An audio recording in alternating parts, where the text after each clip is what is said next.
Zetian, China's first and only female emperor, a woman of ambition, power, and deadly cunning. She rose from being a concubine to the empress consort of Emperor Gaozong, and eventually declared herself emperor. Her rise to absolute power was marked by a series of alleged murders and political purges. Through poison, exile, and execution, she eliminated anyone in her path, including her own daughter, until none remained. Wu Zetian was born in Wenxi County, Shaanxi Province, in 624 CE to a wealthy family. She was the daughter of Wu Shihuo, a chancellor of the Tang dynasty. Unlike most young girls in China at this time, Wu was encouraged by her father to read and write and develop the intellectual skills which were traditionally reserved for males. She also learned to play music, write poetry, and speak well in public. She was exceptionally beautiful and was selected by Emperor Taizong as one of his concubines at the age of 14. It was Taizong who gave her the name Meiniang, meaning beautiful girl, a name often and mistakenly attributed to her as her birth name. Although concubinage in China is typically associated with sexual relations, a concubine could also have various non-sexual responsibilities, ranging from daily tasks like managing laundry to specialized skills such as conversation, poetry reading, and playing music. Wu began her life at court, taking care of the royal laundry, but one day she boldly spoke to the emperor when they were alone, engaging him in a discussion about Chinese history. Taizong was surprised that his latest concubine could read and write, and became fascinated by her beauty and wit in conversation. So impressed was he by her intelligence that he removed her from laundry duty and appointed her as his secretary. In this new role, she was deeply involved in high-level state affairs and must have performed exceptionally well, as she soon became one of Taizong's favorites. Wu caught the attention of many young men at court, including Prince Li Ji, the son of Taizong, and the future Emperor Gaozong. Despite being married at the time, Li Ji began an affair with Wu while she was still a concubine of his father. Though deeply in love with her, he was powerless to act as she belonged to the emperor and he was already wed. When Taizong died, Wu and his other concubines had their heads shaved and were sent to Ganya Temple to begin their lives as nuns. This was a common practice after the death of the emperor. The emperor's concubines could not be passed on to be used by others, but were forced to end their time at court and start a new life of chastity in a religious order. However, when Li Ji ascended the throne as Emperor Gaozong, one of his first acts was to bring Wu back to court as his primary concubine, despite already having other concubines and a wife. Wu was granted the privileged position of first concubine, even though, by law, she should have remained in the temple as a nun. Gaozong's wife, Lady Wang, and his former first concubine, Xiao Shufei, were already jealous of each other, but became even more envious of the attention Gaozong lavished on Wu. According to Wu's own account, they conspired against her. However, other historians suggest that Wu not only initiated their conflicts, but also ensured their downfall. Lady Wang had no children, while Lady Xiao had a son and two daughters. In 652 CE, Wu gave birth to a son, Li Hong, followed by another son, Li Xian, in 653. Although neither of these boys posed a direct threat to Lady Wang or Lady Xiao, since Gaozong had already chosen his successor Li Zhong, the son of his chancellor Liu Shi, Wu's rising status still fueled their jealousy. The emperor's favor toward Wu only grew now that she had given birth to two sons in succession, intensifying the rivalry at court. In 654 CE, Wu gave birth to a daughter who died shortly after birth. The baby had been strangled in her crib, and Wu accused Lady Wang of murdering her out of jealousy. Wang was the last person seen in the room and had no alibi. Wu further accused Lady Wang and her mother of practicing witchcraft and implicated Lady Xiao in the scheme. All three were found guilty. As a result, Gaozong divorced Lady Wang, barred her mother from the palace, and exiled Lady Xiao. He also dismissed Wang's uncle, Chancellor Liu Shi, from his position, effectively cutting off his son, Li Zhong, as heir. With her rivals eliminated, Wu was elevated to the status of Gaozong's first wife and Empress of China. She was now assured that her sons would inherit the throne after her husband's death. Lady Wu played the role of the shy, respectable emperor's wife, well in public but behind the scenes. She was the actual power. She systematically eliminated potential enemies at court, and later had Lady Wang and Lady Xiao killed, even after their exile. Although Wu's account claims that Lady Wang murdered her daughter, later Chinese historians all agree that Wu was the murderer and she killed her child to frame Lady Wang. The story of Wu's alleged murder of her daughter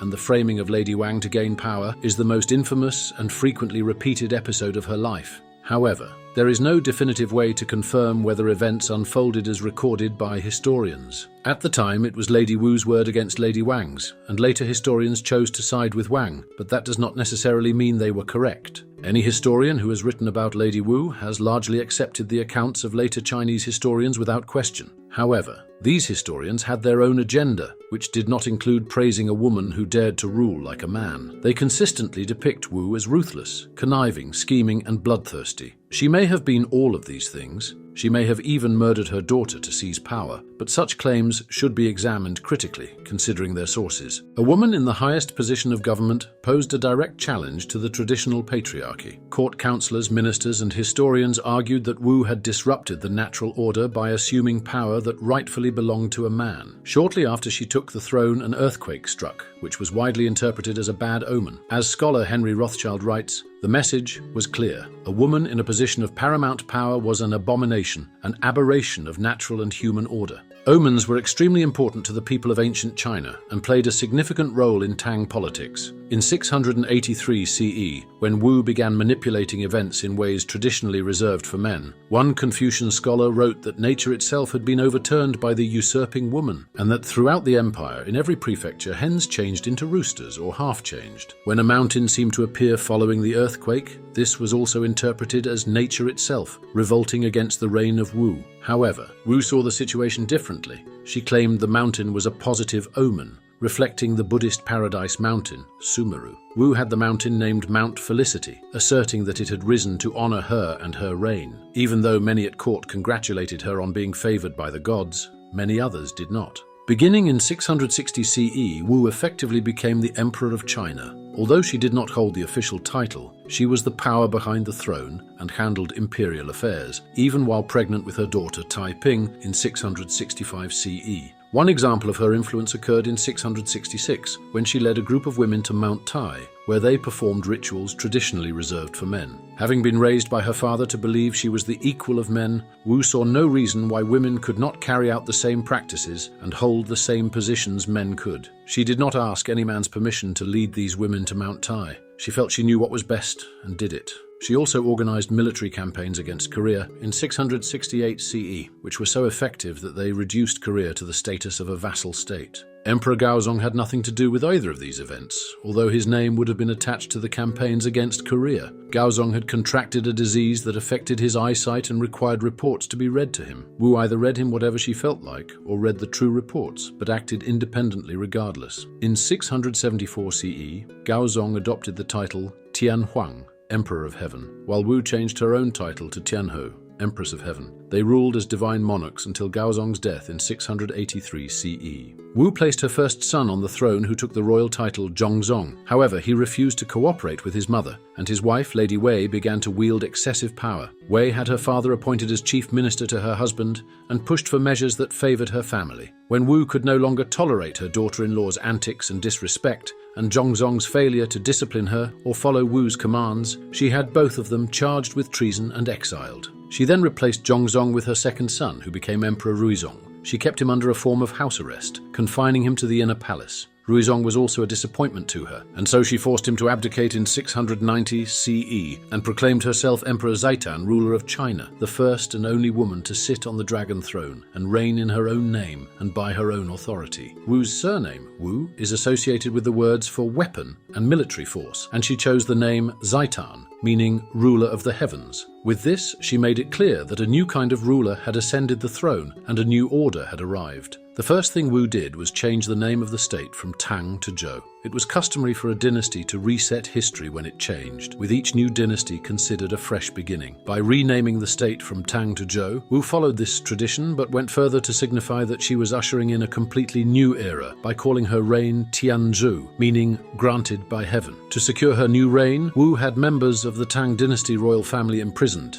including the future Emperor Xuanzong. She proclaimed herself an incarnation of the Maitreya Buddha, adopting the title Empress Shengxin, meaning Holy Spirit. Wu commissioned statues of the Maitreya Buddha in the Longmen Caves outside Luoyang. She instructed that the face of the largest statue resemble her own and persuaded the monks at the sanctuary in Luoyang to forge the Big Cloud Book, a document meant to validate her claim as Maitreya. The other statues, still visible in the Longmen grottos, were also created to elevate her status as a divine ruler, one who was divinely appointed to enact laws and policies for the people's benefit. As early as 660 CE, Wu had organized a secret police force with spies at court and throughout the country. She implemented a policy in which informants could be paid to travel by public transportation to report back to the court. This spy system proved invaluable, providing her with early warnings of potential plots and allowing her to neutralize threats to her reign before they could materialize. Empress Wu used the intelligence she gathered to pressure high-ranking officials who were underperforming to resign. Those who refused were either banished or executed. She reformed the government structure, removing anyone she felt was not fulfilling their duties, thereby reducing government spending and increasing efficiency. In their place, she appointed intellectuals and talented bureaucrats, regardless of their family status or connections. To further distinguish her Zhou dynasty from the Tang,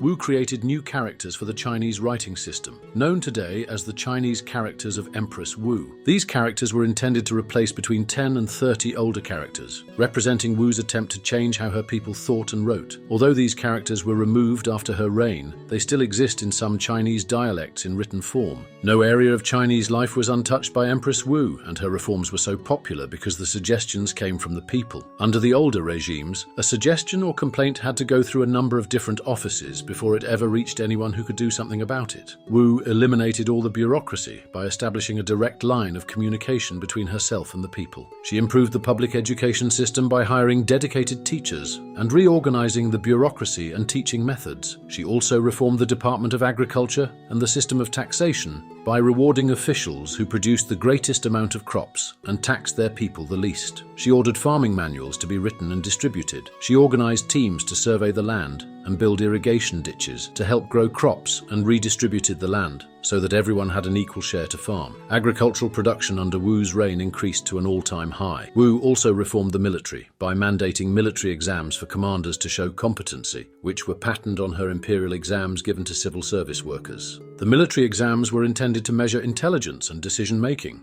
and candidates were personally interviewed instead of just being appointed because of family connections or their family's name. Her success in the campaigns against Korea inspired confidence in her generals, and Wu's decisions on military defense or expeditions were never challenged. Her spy network and secret police stopped rebellions before they had a chance to start, and the military campaigns she sent out enlarged and secured the borders of the country. She was also able to reopen the Silk Road, which had been closed because of the plague of 682 CE and later raids by nomads. Wu also took back lands which had been invaded by the Goturks under the reign of Taizong and distributed them so that they were not all held by the aristocrats. In 697 CE, Wu's hold on power began to slip as she became more paranoid and spent increasingly less time ruling China, instead focusing on her young lovers. Two brothers, known as the Zhang brothers, were her favorites, and she spent much of her time secluded with them. This was considered scandalous due to her advanced age and their youth, but if Wu had been a man with much younger women, it likely wouldn't have drawn the same scrutiny. While it was customary for an emperor to have young women as concubines, an empress entertaining herself with young men was seen as inappropriate. Her paranoia led to a purge within her administration. Anyone she suspected of disloyalty, no matter the reason, was either banished or executed. As she spent more time with the Zhang brothers and became addicted to various aphrodisiacs, the efficiency of her court began to decline. In 704 CE, court officials could no longer tolerate Wu's behavior and had the Zhang brothers murdered. Wu was forced to abdicate in favor of her exiled son Zhongzong and his wife Wei. By this point, she was in very poor health and passed away a year later. She was interred alongside her husband Gaozong in Chen County. So ended the life of China's only female ruler, whose actions proved that women were just as capable as men. By the standards of the time, she should have stayed quiet and remained powerless, a plaything for powerful men. Yet Wu rose from obscurity to be proclaimed an empress. Though she was certainly responsible for the deaths of many who stood in her way, she did not act all that differently to the powerful men who came before and after her. Her crimes were twisted, and her name blackened, a common fate for women who tried and succeeded to change the established order of things.